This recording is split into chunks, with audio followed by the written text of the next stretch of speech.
Hello welcome back to HSVPSC. നമ്മുടെ പഴയ പേരൊന്ന് മാറ്റിയിട്ടുണ്ട്. വേറൊന്നും കൊണ്ടല്ല, ആ പേര് ഒരുപാട് ലെങ്ത് ആണെന്ന് പറഞ്ഞുകൊണ്ട് അതിനൊന്ന് ഷോർട്ടായിട്ടുള്ളൊരു പേരാണല്ലോ എന്ന് വിചാരിച്ചിട്ട് ഇങ്ങനെ പേരിട്ടാണ് കേട്ടോ. അപ്പോൾ ഇനി മുതൽ നമ്മുടെ ചാനലിൻ്റെ പേര് HSVPSC എന്നായിരിക്കേ. ഓക്കെ, ശരി. അപ്പോൾ നമ്മൾ ഇതുവരെ ചെയ്തുകൊണ്ടിരുന്നത് ഒരു ചെറിയ ചാലഞ്ച്, ഒരു 20 days ചാലഞ്ചായിരുന്നു ഡിഗ്രി പ്രിലിംസിന് വേണ്ടിയിട്ട്.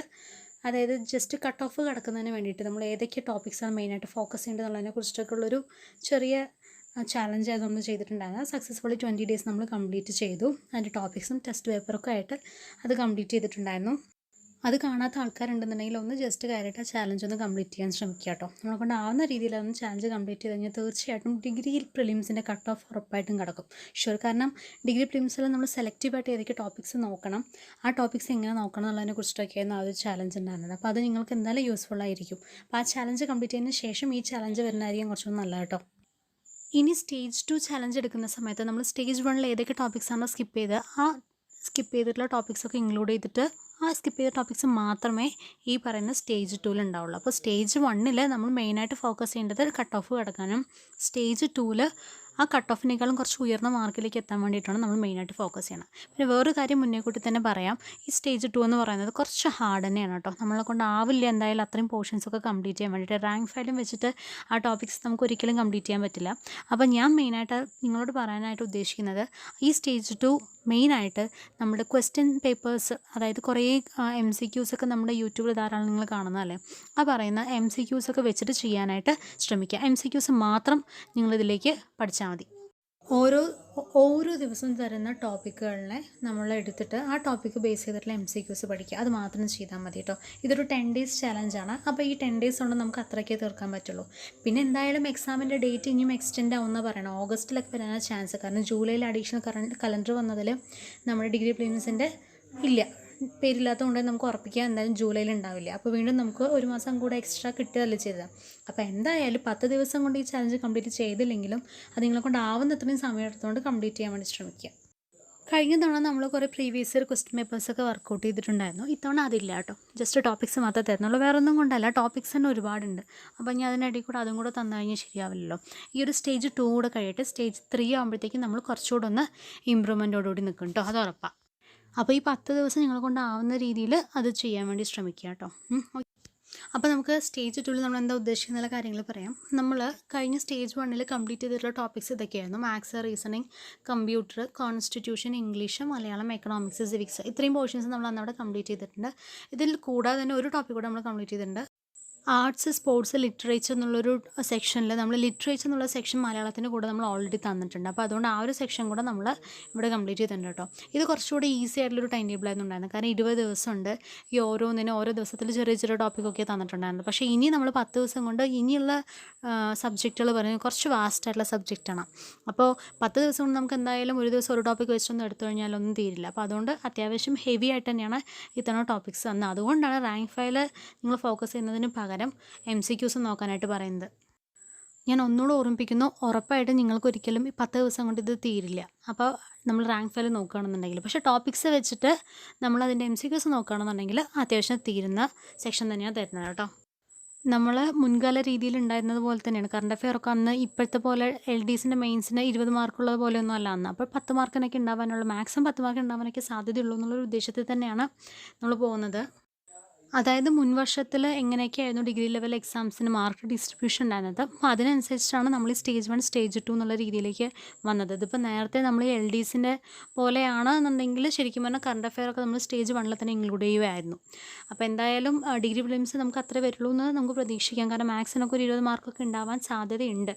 LDസിനെ പോലെ അല്ലല്ലോ ഡിഗ്രി ലെവൽ എക്സാംസ് എന്ന് പറയുമ്പോൾ കുറച്ചുകൂടി സ്റ്റാൻഡേർഡുകളാണ്. അപ്പോൾ മാത്തമാറ്റിക്സിനൊരു ഇമ്പോർട്ടൻസ് കൊടുക്കാൻ തന്നെയാണ് സാധ്യത. അപ്പോൾ എന്തായാലും നമുക്ക് വരുന്ന പോലെ കാണാം. ഇപ്പോൾ എന്തായാലും നമ്മൾ ഡിഗ്രി ലെവൽ എക്സാംസിന് എങ്ങനെയാണോ കഴിഞ്ഞ തവണയൊക്കെ നമ്മൾ കണ്ടത് ആ ഒരു രീതിയിൽ തന്നെ മുന്നോട്ട് പോകും. അങ്ങനെയാണ് സമയത്ത് സ്റ്റേജ് 1 കഴിഞ്ഞതിന് ശേഷം ഈ സ്റ്റേജ് 2 നിങ്ങൾ എത്തുക. ഇനി ഈ 2 സ്റ്റേജും കഴിഞ്ഞാൽ ഇനി വീണ്ടും ഒരു സ്റ്റേജുണ്ട്. അത് നമ്മൾ റിവിഷൻ സ്റ്റേജാണ്. അതിൽ കുറച്ചുകൂടെ കൂടുതലായിട്ട് വേറെയും കുറച്ച് സെക്ഷൻസൊക്കെ ഇൻക്ലൂഡ് ചെയ്തിട്ടുള്ള സ്റ്റേജ് ആയിരിക്കും കേട്ടോ അത്. ഓക്കെ, അപ്പോൾ സ്റ്റേജ് 1 ഇത്രയും ടോപ്പിക്സാണ് നമ്മളിപ്പോൾ കംപ്ലീറ്റ് ചെയ്തിരിക്കുന്നത്. ഇനി സ്റ്റേജ് 2 നമുക്ക് കംപ്ലീറ്റ് ചെയ്യാനായിട്ടുള്ളത് ഹിസ്റ്ററി വേൾഡ് ഇന്ത്യ കേരളയുണ്ട്, ജോഗ്രഫി വേൾഡ് ഇന്ത്യ കേരളയുണ്ട്, science and technology, arts sports culture, പിന്നെ കറണ്ട് അഫെയർ. ഇതിൽ വേറൊരു കാര്യം ശ്രദ്ധിക്കണം, ഈ സയൻസ് ആൻഡ് ടെക്നോളജിയും ആർട്സ് സ്പോർട്സ് കൾച്ചറും ആ കൾച്ചറിൻ്റെ കൂടെ ഒരു ലിറ്ററേച്ചർ ഉണ്ടായിരുന്നു കേട്ടോ. ആ ലിറ്ററേച്ചർ നമ്മൾ ഓൾറെഡി കംപ്ലീറ്റ് ചെയ്തതുകൊണ്ടാണ് അതിൽ ഇൻക്ലൂഡ് ചെയ്യാത്തത്. ഈ ലാസ്റ്റ് പറഞ്ഞ 3 ടോപ്പിക്കും കറണ്ട് അഫെയറിൻ്റെ ഭാഗം തന്നെയാണ്. ഇതിൻ്റെ പഴയതായിട്ട് ചോദിക്കാൻ വളരെ കുറച്ച് സാധ്യതയുള്ളൂ. അതുകൊണ്ട് ഈ 3 ഭാഗം കറണ്ട് അഫെയർ ആണ്. കറണ്ട് അഫെയറിന് ഓൾറെഡി നമ്മൾ എഴുതിയിട്ടുണ്ട്.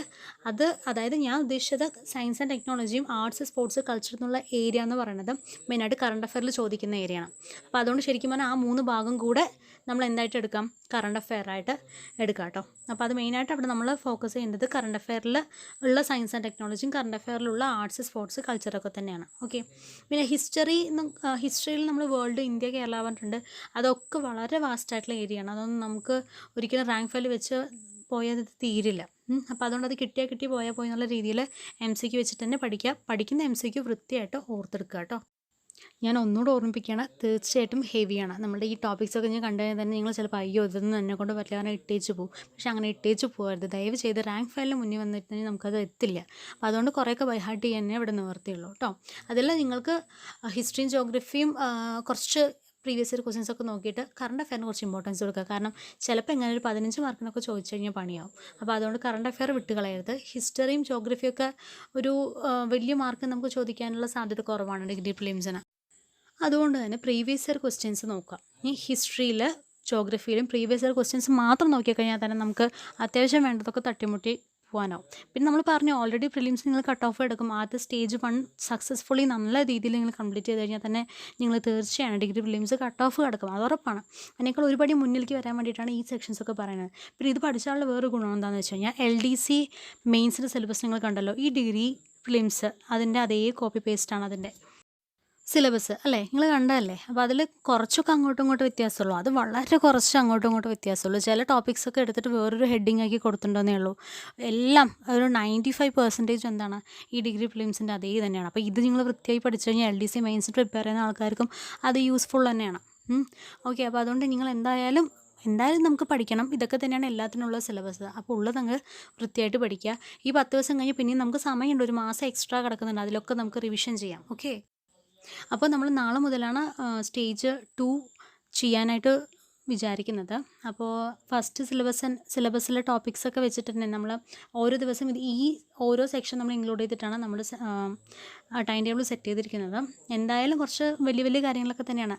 ഇപ്പോൾ ചിലതിൽ വേൾഡ് ഹിസ്റ്ററി കംപ്ലീറ്റ് ആയിട്ടൊക്കെ ഉണ്ടാവും, ചിലതിൽ ഇന്ത്യൻ ഹിസ്റ്ററി ചിലപ്പോൾ ഒരു പകുതി അത്രയും സെക്ഷൻസൊക്കെ പഠിക്കാനൊക്കെ ഉണ്ടാവും കേട്ടോ. അതൊക്കെ ഞാൻ മുന്നേ കൂട്ടി പറയണം. മറ്റൊന്നും കൊണ്ട് നിങ്ങൾ ആ ഒരു ടൈം ടേബിൾ കണ്ടിട്ട് ഞെട്ടണ്ടെന്ന് വിചാരിച്ചിട്ടാണ്. നമ്മൾ എന്തുകൊണ്ടാണ് 10 ദിവസം എന്ന് പറയാൻ കാരണം, നമ്മൾ എത്രത്തോളം സമയം ചുരുക്കുന്നു അത്രത്തോളം നമ്മൾ ടെൻഷൻ അടിച്ചാൽ അത് പഠിക്കുന്ന ആൾക്കാർ കേട്ടോ. അപ്പോൾ അതുകൊണ്ടാണ് സമയം ചുരുക്കിയിട്ട് പറയുന്നത്. നമ്മൾ നീട്ടി ഒരു ടൈം ടേബിൾ ഇഷ്ടമൊന്നും കാര്യമില്ല. നമ്മൾ എത്രത്തോളം ടൈം ടേബിൾ നീട്ടുന്നു അത്രത്തോളം നമ്മൾ ലാഗാവുന്നേ ഉള്ളൂ. അപ്പോൾ ഈ 10 ദിവസം കൊണ്ട് തീർക്കണം പറഞ്ഞു കഴിഞ്ഞാൽ നമ്മൾ അതിൻ്റെ 50% തീർക്കും, അത് ഉറപ്പാണ്. പഠിക്കാൻ ആഗ്രഹമുള്ള ആൾക്കാർ തീർച്ചയായിട്ടും ഈ 10 ദിവസത്തിനുള്ള ഒരു ദിവസം ഇത്രയും ടോപ്പിക്ക് തീർക്കണം എന്ന് പറഞ്ഞാൽ ഒരു ദിവസം ആ ഫുൾ ടോപ്പിക്ക് തീർത്തില്ലെങ്കിലും അതിൻ്റെ പകുതി എന്തായാലും തീർക്കുന്നുള്ള കാര്യം ഉറപ്പാണ് അല്ലേ. പഠിക്കേണ്ട ആൾക്കാർ അങ്ങനെ തന്നെയാണ് ചെയ്യുള്ളൂ. അപ്പോൾ അതുകൊണ്ടാണ് നമ്മൾ ടൈറ്റ് ഷെഡ്യൂളിൽ തന്നെ ഇത് ചെയ്യുന്നത് കേട്ടോ, ഈ ചലഞ്ച്. ഓക്കെ, അപ്പോൾ നമുക്ക് അടുത്ത വീഡിയോ നാളെ ഉണ്ടാവും. പിന്നെ ഞാൻ വേറൊരു കാര്യം പറയാനുള്ളത്, ഇത്തവണ നമ്മൾ ടോപ്പിക്സ് മാത്രമേ തരുന്നുള്ളൂ, ടെസ്റ്റ് ഉണ്ടാവില്ല. ആ ടോപ്പിക്സ് അത്യാവശ്യം അതുകൊണ്ട് തന്നെ കിട്ടിയ സമയം നല്ല രീതിയിൽ പഠിക്കാനായിട്ട് ശ്രമിക്കുക. റാങ്ക് ഫയലുകൾ അധികം യൂസ് ചെയ്യേണ്ട. ധാരാളം യൂട്യൂബ് വീഡിയോസ് കിടക്കുന്നുണ്ട്. ഹിസ്റ്ററി ആയാലും ജോഗ്രഫി ആയാലും എല്ലാത്തിനും തന്നെ പ്രീവിയസ് ഇയർ ക്വസ്റ്റ്യൻസ് വെച്ചിട്ടുള്ള വീഡിയോസ് ഒരുപാട് യൂട്യൂബിൽ കിടക്കുന്നുണ്ട്. അത് തന്നെ കേട്ടാൽ തന്നെ ധാരാളം, അതിൽ കൂടുതൽ നിങ്ങൾക്ക് വേണ്ട. അപ്പോൾ നമ്മൾ ശരിക്കും പറഞ്ഞു കഴിഞ്ഞാൽ ഈ ഒരു സ്റ്റേജ് 1 സ്റ്റേജ് 2 കൂടെ ടോട്ടൽ ഒരു മാസം, അതായത് 30 ദിവസത്തെ ഒരു ടൈം ടേബിൾ നിങ്ങൾക്ക് തന്നിരിക്കുന്നത്. ഇത് എഫക്റ്റീവായി നിങ്ങൾ യൂട്ടിലൈസ് ചെയ്ത് കഴിഞ്ഞാൽ നിങ്ങൾക്ക് ഡിഗ്രി പ്രിലിംസും കിടക്കാം, LDC മെയിൻസും കിടക്കാം. ഓക്കെ, അപ്പോൾ അതുകൊണ്ട് നല്ല രീതിയിൽ പ്രിപ്പയർ ചെയ്യാൻ വേണ്ടി ശ്രമിക്കുക. അപ്പോൾ നിങ്ങൾക്ക് വീഡിയോ യൂസ്ഫുൾ ആയെങ്കിൽ please like, share and subscribe. നമ്മൾ അടുത്ത വീഡിയോയിൽ വീണ്ടും കാണാം നാളെ വൈകുന്നേരം. ഓക്കെ, അപ്പോൾ അതുവരേക്കും താങ്ക് യു.